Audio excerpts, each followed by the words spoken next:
Ahnist, Florida section today.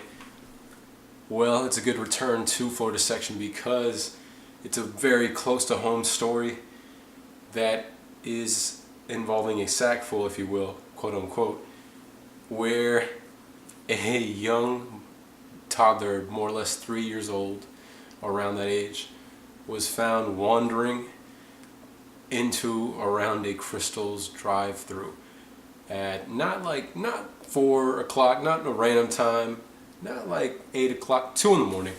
2 in the morning on some who knows what type of open door policy the house was doing with, but the kid was in nothing but a shirt, diapers, and was carrying a blanket. So obviously he snuck out or found some opening in his house, whatever. But the fact of the matter is, what gets to me the closest thing overall is that not just any Krystals per se.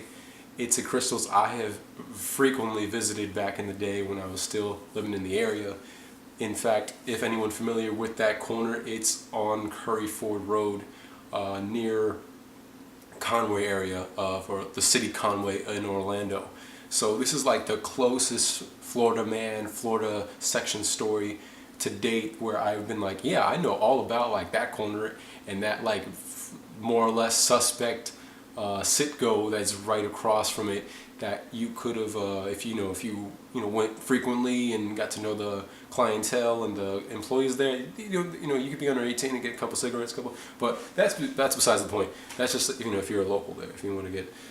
But anyway, I know people who've lived in that apartment complex around it, where they eventually found the parents of the kid who he just wandered basically just like not even half a block away at the max.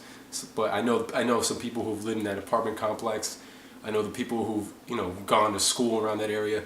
It's the closest hard-hitting Florida story for me in the last couple of just ridiculousness, just of all types of absurdity. So I will link it, and it's a nice little story. They did a little cool video package for one of these news stations there from Jacksonville or something. Florida section Ahnist. Peace.